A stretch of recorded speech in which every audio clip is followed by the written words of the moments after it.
최근에 와서 우리 모두 다 느낍니다만 최근에 봄이 상당히 짧아졌다는 얘기를 많이 합니다. 봄이 왜 짧아졌는지 아십니까? 제가 들은 얘기인데 여름, 가을, 겨울은 전부 두 자인데 봄이 한 자기 때문에 점점 짧아진다 그래요. 봄은 한 자기 때문에 짧습니다. 그 최근에 와서 보면은 우리가 한자이지만은 상당히 강한 말들이 많이 있습니다. 최근에 젊은 사람들 보면은 말을 길게 하지 않습니다. 굉장히 축약어를 많이 쓰고 굉장히 짧은 얘기를 많이 합니다. 좋다는 얘기도 길게 하지 않습니다. 대박 그러면 되고요. 또 짱 그러기도 하고 얼마나 짧은 말을 많이 쓰는지 모릅니다. 그 짧은 한마디 가운데에 굉장히 강력한 메시지를 많이 품고 있는 것을 우리가 잘 알고 있습니다. 우리 성경 말씀에도 보시면은 여러 가지 많은 단어들이 있습니다.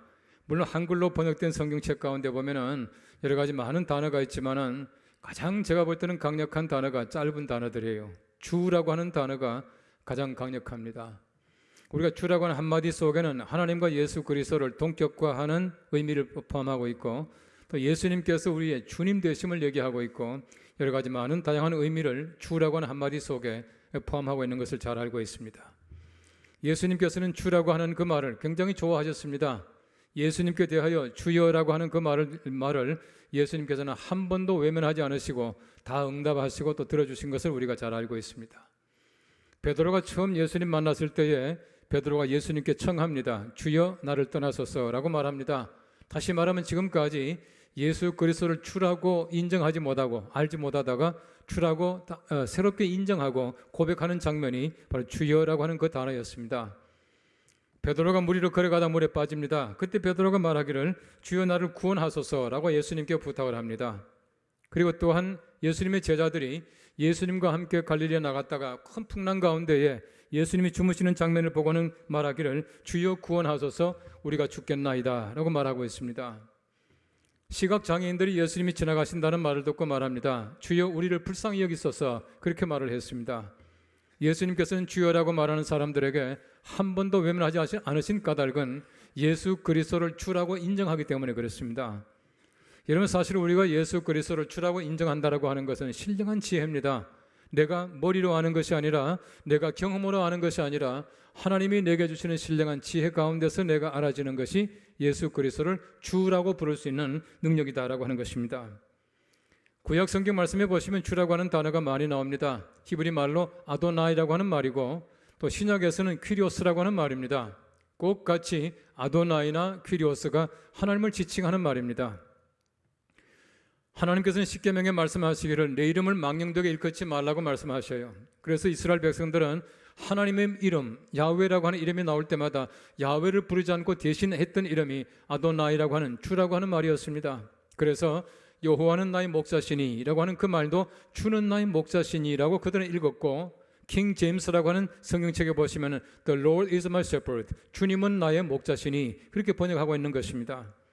다시 말하면 주라고 하는 그 말 한마디가 하나님을 지칭하는 말이고 하나님을 지칭했던 주라고 하는 그 말을 예수님께 썼다고 하는 것은 예수님을 하나님으로 인정했다는 뜻입니다. 바꿔 말하면 하나님과 예수 그리스도를 동질화했다는 것입니다. 엄청난 사건 아니겠습니까? 어떻게 우리가 예수님을 하나님으로 인정하겠습니까? 예수님과 하나님이 같은 분이다라고 인정하는 것, 이 한 가지 사실만 하더라도 엄청난 성령의 지혜가 아니고서는 알 수 없는 일이라는 것입니다. 우리가 주라고 하는 한마디 속에 이렇게 큰 뜻을 가지고 있다는 사실을 아시고 예수를 주로 시인하고 고백하는 우리가 될 수 있기를 바랍니다. 여러분 성경 말씀해 보시면은 예수님께서 우리를 위하여 고난을 많이 당하셨는데 예수님께서 고난 당하신 까닭이 무엇인가 하는 것을 얘기해 주고 있습니다. 성경 말씀 말합니다. 하나님께서는 사람을 연단하여 정금같이 순금같이 나오게 하시겠다라고 말씀하고 있습니다. 그 뜨거운 불에 달궈 가지고 돌에서 모든 금을 뽑아내는 재련하는 과정이 있습니다. 사람들이 마치 연단하는 것 같이 그런 과정을 통해서 정금같이 순금같이 나오게 되리라 하나님께서 말씀하고 계시는 것이에요. 예수님도 마찬가지였습니다. 우리의 온전한 주님 되시기 위하여 온전한 그리스도가 되게 하기 위하여 하나님께서는 예수 그리스도를 십자가에서 죽이셨다 말씀하고 있습니다. 오늘 성경 말씀을 보십시오. 십자가에 못 박은 이 예수를 하나님께서 주와 그리스도가 되게 했다 그렇게 말씀하고 있어요. 하나님께서는 바로 우리 주님 되게 하시기 위해서 우리의 그리스도가 되게 하기 위해서 예수님을 십자가에 못 박히게 하셨다, 그렇게 말씀하고 있는 것입니다. 예수님도 마찬가지입니다. 엄청난 고난을 통해서 우리의 주님 되시고 우리 그리스도가 되셨다라고 하는 것을 말씀해주고 있는 것입니다. 오늘 이 성경 말씀은 베드로의 설교입니다. 성령 강림을 체험한 백성들에게 베드로가 설교하면서 바로 너희가 못 박은 이 예수가 하나님께서는 주와 그리스도가 되게 했다라고 설명하고 있는 것입니다. 무슨 말이겠습니까? 성령 강림 다음에 베드로의 설교의 내용이 무엇이냐 하면은 예수님께서 주요 그리스도이시다라고 하는 사실입니다. 이 말을 바꾸어 말하면은 우리가 적어도 예수님을 주님이라고, 예수님을 그리스도라고 고백하는 것은 성령의 은혜입니다. 내가 내 생각 가지고 내 경험 가지고 하는 것이 아니라 하나님께서 성령으로 말미암아 알게 하시는 것이 예수님을 우리의 주님이시오 그리스도다라고 고백할 수 있게 만들어 주신다는 얘기입니다. 우리 사람들이 아무런 많은 학식을 가지고 있다고 하더라도, 오랜 경험을 가지고 있다고 하더라도 우리의 지식이나 경험 가지고는 예수님을 주라고 그리스도라고 시인할 수 없다고 하는 얘기입니다. 우리 모두가 성령의 은혜로 말미암아 예수 그리스도를 주로 시인하고 고백하고 그리스도를 믿는 사실을 꼭 기억하시길 바랍니다. 내가 만일에 예수를 주로 알고 그리스도를 믿고 있다면 여러분께서는 성령으로 감동된 것을 믿으시기 바랍니다. 성령 감동이 아니고서는 절대로 믿을 수가 없다고 하는 것이에요. 여러분, 성경 말씀 사도행전에는 보시면은 베드로의 설교 외에도 스데반의 설교가 나타나고 있고 또 바울의 설교가 9번 나타납니다. 굉장히 많아요.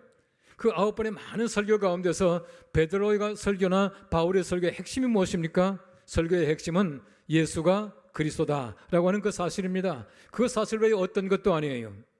예수가 그리스도이시다라고 하는 그 사실 자체가 복음 전파의 내용입니다. 이 말 안에서는 아무런 복음의 가치가 없다는 것입니다. 내가 아무리 많은 말을 전한다고 하더라도 예수가 그리스도이십니다, 이 말을 전하지 못한다면 참된 선포가 아니라고 하는 뜻입니다. 우리가 이 성경 말씀을 통해서 정말 우리 예수님께서 주가 되시고 그리스도 되심을 감사하고 믿는 마음을 가지고 살아갈 수 있게 되기를 간절히 바랍니다. 오늘 성경 말씀 첫 번째는 말합니다. 주가 되시려고 십자가에 못 박히셨습니다 라고 말하고 있습니다. 오늘 성경 말씀 사도행전 2장 36절 말씀 말합니다. 그런즉 이스라엘 온 집은 확실히 알지니 너희가 십자가에 못 박은 이 예수를 하나님이 주와 그리스도가 되게 하시느니라 하니라. 잘 보십시오. 십자가에 못 박았는데 못 박히심으로 말미암아 주가 되셨다, 그렇게 말씀하고 있는 것이에요. 우리 예수님께서 왜 주가 되셨습니까? 우리를 구원하기 위해서입니다. 어떻게 해요? 십자가에 못 박히심으로 말미암아 우리의 주가 되셨다, 그렇게 성경 말씀이 가르치고 있는 것이에요. 오늘 저희가 함께 읽은 구약 성경 말씀 보십시오. 신명기 10장 17절 말씀 말합니다. 너희 하나님 여호와는 신 가운데 신이시며 주 가운데 주시오 그거 능하시며 두려우신 하나님이시니라 말씀하고 있습니다. 우리 하나님께서는 주 가운데 주라 그렇게 말씀하고 있어요. 물론 많은 주가 있다는 얘기가 아닙니다. 하나님께서는 참 주님이 되신다는 사실을 얘기하고 있습니다. 그런데 성경 말씀은 예수 그리스도를 주라고 말하고 있는 것이에요. 다시 말하면 하나님도 주시오, 예수님도 주십니다. 예수님이 하나님이시다라고 하는 사실을 성경 말씀이 가르치고 있는 것이에요. 우리 예수님께서는 하나님으로 이 땅에 오심으로 말미암아 십자가를 지셨고, 지심으로 말미암아 우리 주님 되셨고, 다시 부활하심으로 말미암아 우리 부활의 첫 열매가 되셨다는 사실을 얘기해주고 있는 것입니다. 로마서 14장 9절 말씀 말합니다. 이를 위하여 그리스도께서 죽었다가 다시 살아나셨으니 그 죽은 자와 산 자의 주가 되려 하심이라 말씀하고 있어요. 예수님께서 왜 죽었다가 살아나십니까? 왜 부활하십니까? 우리 모든 사람들의 주가 되기 위해서 그렇게 했다, 그렇게 말씀하고 있는 것이에요. 예수님의 십자가와 예수님의 부활은 구체적으로 말한다면 나의 주 되시기 위한 하나님의 노력이었습니다. 하나님의 작업이었어요. 이 일로 말미암아 바로 우리가 예수 그리스도를 구원자로 우리 주님으로 믿고 살아간다는 것입니다. 여러분, 큐리오스라고 하는 말은 예수 그리스도를 하나님과 일치시키는 굉장히 중요한 말입니다. 구약 성경 말씀에도 마찬가지고요. 여러분, 히브리어 성경책을 흔히 말하는 셉차진트라고 하는 70인역이라고 하는 성경책으로 번역을 해요. 이 번역할 때 헬라 말로 번역했는데 번역할 때 아도나이라고 하는 그 말을 퀴리오스라고 하는 말로 번역합니다. 그래서 주라고 하는 그 말을 하나님으로 대칭하는 것이에요. 하나님을 대신해 쓰는 그 말이 주라고 하는 말이었습니다. 예수님의 십자가와 부활, 이것으로 말미암아 바로 예수 그리스도의 신성이 확인되는 것이에요. 여러분, 초대교회 보십시오. 이러면 사도들이 나가서 굉장히 많이 외쳤던 말이 뭡니까? 예수님께서 부활하셨습니다. 이 말은 엄청나게 많이 외쳤어요. 예수님의 부활이 바로 복음의 핵심이었습니다. 왜 그렇습니까? 부활이라고 하는 사실 자체가 예수님께서 사람이며 동시에 하나님이라는 사실을 얘기해주고 있는 것이에요. 다시 말하면 하나님이시기 때문에 부활하셨습니다 라고 하는 사실을 얘기해 줍니다. 예수님의 신성을 얘기해 주는 것이에요. 신성을 얘기해 줌으로 말미암아 당신들이 본 바로 예수라고 하는 바로 그 사람이 하나님이십니다 라고 하는 사실을 얘기해 주고 있는 것이에요. 얼마나 믿기 어려운 일입니까? 참 믿기 어려운 일이었지만은 이 일을 전파함으로 말미암아 성령의 감동으로 믿음으로 말미암아 예수님을 구주로 믿은 사람들이 구원받게 되는 것이에요. 사도행전 16장 말씀해 보시면은 바울과 실라가 이 감옥에 갇혀 있는 장면이 나옵니다. 빌립보 감옥에. 근데 빌립보 감옥에 갇혀 있을 때에 간수가 자기를 하려고 합니다. 자살하려고 할 때에 이 바울이 말립니다. 바울이 한 말을 잘 들어보십시오. 16장 31절 말씀이 이렇게 말합니다. 주 예수를 믿으라. 주 예수입니다. 주 예수를 믿으라. 그리하면 너와 내 집이 구원을 받으리라. 그렇게 말하고 있습니다. 주 예수를 믿으면 구원받는다 그렇게 말하고 있어요. 여러분 적어도 예수님께서 주님 되심을 믿고 주 예수를 믿으면 구원받습니다. 바꿔 말하면 우리 구원받는다라고 하는 것은 다른 어떤 조건이 아니에요. 예수를 주로 믿고 예수를 그리스도로 믿는 사람들, 예수님 믿으면 구원받습니다. 다른 어떤 조건이 있는 것이 아니에요. 지난주 수요일 날에 저는 새벽에 좀 교회 일찍 옵니다. 눈 뜨면 교회 나오니까 교회 도착하면 보통 한 4시 반 조금 이렇게 어간에 제 교회 나오는데 화장실에 가니까 분홍색 우리 교회 봉은 봉투가 하나 놓여 있어요. 제가 예사로 생각하고 그것을 집어왔습니다. 아침에 식사를 하고 들어오는데 실버 아카데미를 섬기는 분들이 11조 봉투를 하나 가지고 있어요. 가지고 있으면서 저한테 그런 얘기를 하더라고요. 11조인 줄 알았는데 안에 보니까 편지가 들어있습니다. 열어보니까 사랑하는 담임 목사님께 라고 써놨습니다. 해서 제가 그걸 받아왔습니다. 받아와서 읽어보니까 이런 내용입니다. 자칭 우리 교회 청년이라고 말하는 박아무개라고 자기를 썼습니다. 자기를 썼는데 자기 어머님은 권사님이시래요. 자기가 회사 갔다 오면은 성경 공부를 해야 된다 해서 성경 공부를 하는데 같이 가보자 해서 이 만희에 설교하는데 가서 들었답니다. 가서 보니까 계시록을 얘기하고 천당과 지옥을 얘기하는데 너무 자기가 많은 감동을 받았고 또 지옥 가는 게 너무너무 떨리고 두렵다는 것이에요. 그러면서 하는 얘기가 목사님은 왜 계시록 천당과 지옥을 왜 가르치지 않습니까? 왜 설교 시간에 천당과 지옥을 얘기하지 않습니까? 그 다음 참 중요한 말 한마디가 있어요. 예수님을 믿어서 구원받는다고 하는 거짓말을 목사님과 전는 사람들이 한다고 자기 많은 사람들에게 퍼치겠습니다. 그렇게 써놨어요. 예수를 믿어서 구원받는다고 하는 거짓말을 하는 목사님과 전도사님이라 그렇게 말을 했어요. 여러분 예수를 믿어서 구원받는다고 하는 것은 거짓말이 아닙니다. 계시록을 알아야 천당과 지옥을 알아야 구원받는다는 그 자체가 거짓말입니다. 여러분 성경 말씀 많은 걸 뒤져보십시오. 예수 그리스도를 믿으면 구원받습니다. 예수님도 분명히 말씀합니다. 내가 진실로 너희에게 이르노니 나를 믿는 자는 영생을 가졌나니 믿으면 구원받는다 그랬었어요. 예수님께서 분명히 말씀하고 계십니다. 내 믿음이 너를 구원하시니 평안히 가라 그렇게 말씀하고 계십니다. 로마서 10장 말씀 보십시오. 내가 입으로 신하여 구원받는다 그렇게 말하고 있습니다. 마음으로 믿어 의에 이르고 입으로 신하여 구원 얻는다 그렇게 말하고 있습니다. 예수 믿어 구원받는다는 것은 모든 사람이 다 아는 진리입니다. 그런데 이것은 거짓말이라고 쓰고 있어요. 그 자체가 거짓말입니다. 여러분 계시록을 덜먹이고 천당과 지옥을 얘기하고 위기를 조성하고 불안감을 주는 것 이단들의 특색이에요. 어디 가나 마찬가지입니다. 이단들은 바로 그렇게 합니다. 여러분 성경 말씀대로 가르치지 않으면 이단 아니겠습니까? 성경 말씀에 분명히 예수 그리스도를 믿어 구원받는다고 했는데 왜 그것을 거짓말이라고 말합니까? 그래서 그날 아침에 제가 우리 목사님들 또 우리 교직원들 아침에 예배를 드리면서 우리 교회 구석구석에 많이 뿌려놨을 것이다. 제가 아무리 이상하더라고요. 찾아보라 그랬습니다. 찾아보니까 이곳저곳에 얼마나 많이 뿌려놨는지 몰라요. 심지어 여러분들의 개인 그 봉헌함, 개인 함에도 꼽아놨어요. 그 다 저희들이 수고했는데 한 30장 정도 수고를 했습니다. 지금 제가 가지고 있습니다. 이러면 신천지 수법이 이렇다는 얘기예요. 몇몇 사람이 우리 목사님은 왜 천당과 지옥 얘기하느냐, 목사님 이상하다라고 분정을 일으키기 시작하면 좀 분란이 일어나기 시작하면 그때 들어와가지고 교회를 완전히 그냥 쉽게 말하면 접수해버리는 것이 이게 바로 신천지 수법입니다. 여러분 성경 말씀 보십시오. 항상 우리가 성경 말씀대로 살아가야 되는데 예수 그리스도를 믿으면 구원받는다는 것 외에 어떤 것도 구원의 조건이 아니에요. 계시록이 아닙니다. 예수 그리스도를 믿어 구원받는다고 하는 것이 분명한 것인데 자꾸 사람들이 다른 얘기 한다는 것이에요. 제가 볼 때는 우리 교회 청년도 아니고 그 권사님 우리 교회 권사님도 아니에요. 우리 어머니가 10년 정도 교회 다녔다는데 우리 교회 10년짜리 권사 없습니다. 마태복음 13장 25절 말씀 말합니다. 사람이 잘 때에 원수가 와서 곡식 가운데 가라지를 덧뿌리고 갔다 그렇게 말하고 있어요. 제가 새벽 4시 반에 도착했는데 그때 뿌려놓았다라고 하는 것은 밤새 뿌린 것 같아요. 예수님께서 말씀합니다. 13장 39절 말씀 이렇게 말합니다. 가라지를 뿌린 원수는 마귀요 추수 때는 세상 끝이요 추수꾼은 천사들이니. 보십시오. 원수는 마귀라고 그랬지 않습니까? 추수꾼은 천사들이라고 그렇게 말하고 있습니다. 신천지는 자칭 추수꾼이라고 그렇게 말합니다. 자기들이 추수꾼을 양성해가지고 추수하러 다닌다 그렇게 말하고 있어요. 기성교회에 와가지고 추수하겠다는 그 자체가 이단이에요. 기성교회에 와서 전도하는 것은 100% 이단입니다. 여러분 절대로 현혹되지 마십시오.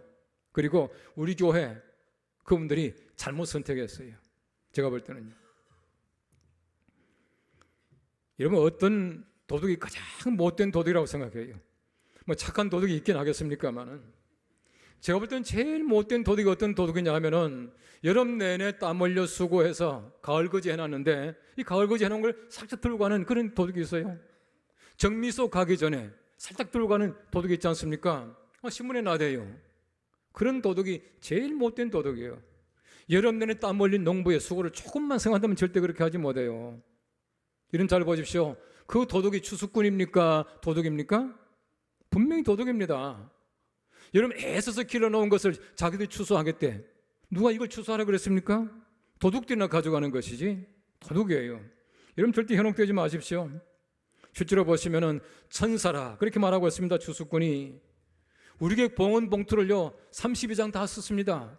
죄송하지만은 봉헌 봉투는 하나님께 드리는 겁니다. 하나님께 드리는 것이에요. 여러분 그런 편지를 넣으라고 우리 봉헌 봉투 갖다 놓은 거 아니잖아요. 봉헌 봉투를 아무렇게 쓰면 안 된다는 것입니다. 하나님께 드리는 예물만 쓰는 것이 봉헌 봉투 아니겠습니까? 적어도 하나님 안다면 절대 그런 일 못해요. 사랑하는 담임 목사님께서는 저한테 갖다 줘야지 왜 화장실 갖다 놨습니까? 제가 화장실 있습니까? 그러니까요. 그분들이 분명히 교회를 잘못 선택했다고 봅니다. 마지막 때가 되면요 이단들은요 수단 방법 가리지 않습니다. 우리가 예수 그리스도를 통해서 구원받는다 이 믿음을 확고하다면 절대로 문제가 될 것이 없어요. 바꿔 말하면은 우리가 믿음이 옳지 않기 때문에 구원의 확신이 없기 때문에 추수꾼 얘기들이 와서 하는 얘기들 바로 그들이 말하는 계시록과 구원을 얘기하게 되면 현혹된다는 얘기예요. 여러분 가운데에 구원에 대한 확신이 없으면 꼭 목사님 찾아오시기 바랍니다. 그래서 구원의 확신이 있으면 어떤 것도 두렵지 않고 현혹되지 않아요. 구원의 확신 속에 주 예수 그리스도를 믿는 구원의 확신 속에 살아갈 수 있게 되기를 간절히 바랍니다. 오늘 성경 말씀 두 번째는 말합니다. 그리스도가 되시려고 십자가에 못 박히셨습니다 라고 말하고 있습니다. 오늘 성경 말씀에는 십자가에 못 박은 바로 그 예수가 하나님께서 주와 그리스도가 되게 하셨다라고 말씀하고 있습니다. 우리 예수님께서는 그리스도가 되시려고 십자가에 못 박히셨다고 말씀하고 있어요. 그리스도 여러분 잘 알지 않습니까? 다시 말하면 그리스도는 기름 부음 받은 자예요. 여러분 구약 성경 말씀에 기름 부음 받은 자가 누굽니까? 왕이며 제사장이며 선지자입니다. 우리 예수님께서는 세상에 오시는 만왕의 왕이셔요. 여러분 예수님께서는 세상에서 한 번으로 영원한 제사장입니다. 그리고 세상의 길을 밝혀주시고 우리 채찍질하시는 선지자이셔요. 예수님께서는 바로 이 세 가지 직능을 가지시고 우리의 그리스도, 우리의 메시아, 구세주가 되셨다라고 하는 사실입니다. 마태복음 1장 말씀해 보시면 저도의 족보기가 쭉 나옵니다. 1장 16절 말씀 이렇게 말하고 있습니다. 야고온 마리아의 남편 요셉을 낳았으니 마리아에게서 그리스도라 칭하는 예수가 나니라. 그리스도라 칭하는 예수예요. 이러면 족보기에 그리스도가 왜 나옵니까? 왜 예수님 족보가 마태복음 제일 먼저 나옵니까? 예수님의 족보라고 하는 것은 예수님께서 이 땅에 오실 왕입니다. 예수님께서 이 땅에 오실 메시아입니다라고 하는 사실을 증거하는 것입니다. 그래서 그리스도라고 하는 예수가 나시니라 그렇게 말씀하고 있는 것입니다. 바로 예수님의 탄생이라고 하는 것은 그리스도의 탄생입니다. 이 땅에 오신 메시아의 탄생입니다. 그분이 오심으로 말미암아 우리의 그리스도가, 우리의 메시아가 세상에 오셨다라고 하는 사실을 얘기해 주고 있는 것입니다. 이런 성경 말씀 보시면 바울 서신에 예수라고 하는 말과 주라고 하는 말과 그리스도라고 하는 말이 굉장히 많이 나와요. 여러분, 예수라고 하는 단어가 219번 나오고요, 주님이라고 하는 단어가 272번 나오고요, 또 그리스도라고 하는 단어가 389회 나옵니다. 엄청나게 많이 나옵니다. 그리스도라고 하는 말이 제일 많이 나와요. 왜 그렇겠습니까? 가장 중요한 단어가 그리스도입니다. 왜냐하면 그리스도라고 하는 것은 바로 메시아, 기름 부음 받은 자를 뜻하기 때문에 제일 많이 나와요. 우리가 예수가 그리스도라는 사실을 통해서 하나님 앞에서 날마다 고백되어지며 은혜 받을 수 있게 되기를 간절히 바랍니다. 315년에 니케아라고 하는 곳에서 종교회의가 열립니다. 니케아 종교회의는 우리 기독교 역사상 가장 중요한 회의예요. 왜 중요한 회의냐 하면은 가장 중요한 걸 정합니다. 그 회의에서 정한 것이 뭐냐 하면은 예수님께서는 신성과 인성을 동시에 가지고 계시다. 예수님께서는 참 하나님이시며 동시에 참 사람이다라고 하는 사실을 결정을 해요. 결정하는데 그 당시만 하더라도 예수님의 신성을 인정한다는 것이 얼마나 어렵겠습니까? 얼마 전까지만 하더라도 예수님 다 봤는데요. 십자가 못 박혀 죽는 것도 봤는데요. 바로 그분이 하나님이래요. 그분이 신성을 가지고 있답니다. 얼마나 어렵겠습니까? 그래서 굉장한 논란 끝에 예수님께서는 참 하나님이시며 참 사람이다라고 하는 사실을 결정을 합니다. 318명의 교회 대표들, 우리식으로 말하면 총대들이 모였습니다. 주교들이 모였는데 318명 가운데에 예수님의 신성에 대한 이의를 단 사람이 5명 있었대요. 마지막에 모든 사람들이 전부 다가 예수님의 신성을 인정하는 그에다가 다 이제 그 사인을 하게 됐는데 2사람이 사인을 하지 않았답니다. 2사람만 빼놓고 316명이 사인을 했답니다. 다시 말하면 거의 모든 사람들 전부 다가 예수 그리스도의 신성을 인정하게 된 것이에요. 여러분 잘 보십시오. 예수님께서 이 땅에 오실 하나님의 아들이시고 우리 구원하실 구원자이시다, 이 사실을 인정하는 것이요, 얼마나 엄청난 사건인지 몰라요. 왜 예수님이 하나님이십니까? 하나님이셔야 구원할 수가 있어요. 예수님께서는 왜 사람입니까? 우리 대신에 죽으셔야 해요. 하나님이 죽을 수 없지 않습니까? 그렇기 때문에 사람이 되셔서 죽으시는 것이에요. 그래서 하나님께서 예수님을 이 땅에 보내서 사람이며 동시에 하나님 되게 하셨다, 그렇게 말씀하고 있는 것이에요. 여러분, 기독교라고 하는 종교는 관계의 종교입니다. 긴밀한 관계가 있어요. 하나님과 우리와의 관계가 있죠. 우리와의 관계가 있죠. 얼마나 관계가 많이 있습니까? 여러분, 적어도 우리 관계를 가지는데 가장 긴밀한 관계라고 하는 것은 예수 그리스도와 우리와의 관계입니다. 예수님과의 관계, 이 관계를 떠나서는 절대로 구원받을 수가 없어요. 바꿔 말하면 예수님께서 그리스도이십니다 라고 하는 바로 그 관계를 가져야 구원받을 수가 있다는 사실입니다. 예수를 그리스도를 인정하는 것이 얼마나 위대한 고백이며 얼마나 위대한 관계인지 모른다는 것이에요. 제가 말씀드린 대로 초대교회는 예수가 그리스도다, 이 한마디만 가지고도 엄청난 고백이었고 또 목숨을 내거는 일이었습니다. 예수가 그리스도다, 이 말 때문에 순교를 많이 당했습니다. 왜냐하면 예수를 하나님의 아들로 인정하는 것, 예수를 하나님으로 인정하는 그 자체가 범죄 행위예요. 여러분, 성경 말씀해 보시면 예수님께서 요한복음 9장 말씀에 나면서부터 이제 눈 먼 자를 고치시는 장면이 나옵니다. 그 장면에 보시면 이렇게 말하고 있어요. 9장 22절 말씀에는 그 부모가 이렇게 말한 것은 이미 유대인들이 누구든지 예수를 그리스도로 시인하는 자는 출교하기로 결의하였으므로 그들을 무서워함이로라, 그렇게 말하고 있습니다. 예수를 그리스도라고 말하면 출교시켰다는 얘기입니다. 출교가 뭡니까? 유대 사회에서 출교는 사형이에요. 죽는 거랑 마찬가지입니다. 아무것도 할 수가 없어요. 출교가 얼마나 무서운 일인지 모릅니다. 예수를 그리스도라고 시인하게 되면 출교했다, 그렇게 말하고 있습니다. 바꿔 말하면 예수를 그리스도라고 시인하는 그 자체가 목숨을 내놓는 일이에요. 여러분, 적어도 우리가 예수를 그리스도다라고 말하는 그 자체가 얼마나 위험한 일입니까? 초대교회 사도들 보십시오. 예수를 그리스도라고 증거하는 이 자체가 그들은 목숨 내놓는 일이었습니다. 그래서 신약 성경 말씀에서 증거하다는 말과 순교하다는 말은 한 단어예요. 바로 투레스라고 하는 말인데, 이 말은 증거하다는 말도 되지만 순교하다는 말도 돼요. 여러분, 예수가 그리스도다라고 하는 것을 증거하는 것은 순교하는 거나 마찬가지입니다. 순교의 각오로 증거하는 것이에요. 우리가 마찬가지입니다. 정말 예수가 그리스도이십니다 라고 하는 그 사실을 우리의 목숨을 걸고 잘 지키고 우리가 목숨을 걸고 믿어야 하는 까닭이 바로 여기 있다는 것입니다. 여러분, 사울이라고 하는 청년이 예수 믿는 사람을 잔해하기 위해서 다메섹으로 가지 않습니까? 가다 예수님 만납니다. 사울아 사울아 내가 어째서 나를 핍박하느냐? 당신은 누굽니까? 나는 내가 핍박하는 예수다. 눈이 멀었습니다. 사람들의 손에 이끌려서 다메섹에 들어갔습니다. 아나니아라고 하는 사람에 의해서 눈이 떠졌습니다.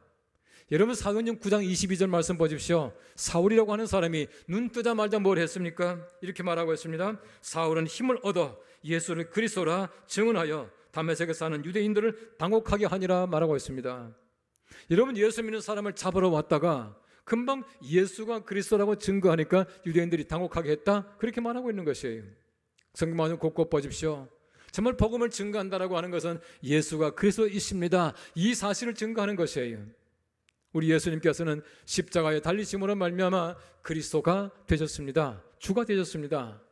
수많은 사람들이 십자가를 달았습니다. 십자가에 달리심으로 말미암아 하나님께서는 바로 그분을 우리의 주와 우리의 그리스도가 되게 했다라고 말씀하고 있는 것이에요. 19세기에 러시아에 문명의 영성가가 쓴 책이 있습니다. 순례자의 길이라고 하는 책입니다. 늘 기도를 늘 마음속에 품고 사는 법을 배우게 된 경위를 소개하면서 바로 이렇게 기도했다, 그렇게 말하고 있습니다. 주 예수 그리스도 하나님의 아들이시여, 이 죄인을 불쌍히 여겨주소서 라고 기도했다는 것입니다. 이 말 가운데 얼마나 중요한 말들이 함축되어 있습니까? 주 예수 그리스도 하나님의 아들이시여. 이 말 가운데 이미 모든 신앙 고백이 다 있는 것이에요. 이 말 가운데는요, 하나님께서 내게 주시는 모든 은총이 다 포함되어 있습니다. 우리가 하나님 앞에 기도할 때에 정말 주님이라고, 정말 그리스도, 예수를 그리스도라고 부를 수 있게 되기를 바랍니다. 정말 우리가 주라고 하는 그 한마디 말 속에 우리 그리스도가 된 것을 감사하고, 우리 그리스도가 우리 주님 되신 것을 의지하고, 우리 그리스도로 말미암아 하나님의 크신 은총 속에 살아갈 수 있게 되기를 간절히 바랍니다. 예수 그리스도를 믿는 이 믿음이 우리 구원합니다. 어떤 것도 우리 구원의 조건이 아니에요. 예수님께서 십자가에 못 박혀 돌아가심으로 말미암아 우리 주님 되시고 그리스도 되신 것을 감사하고, 정말 예수가 우리 주님이시며 그리스도이신 것을 마음속에 믿고 고백하며 증거하며 살아가는 우리가 될 수 있기를 간절히 바랍니다. 기도하겠습니다.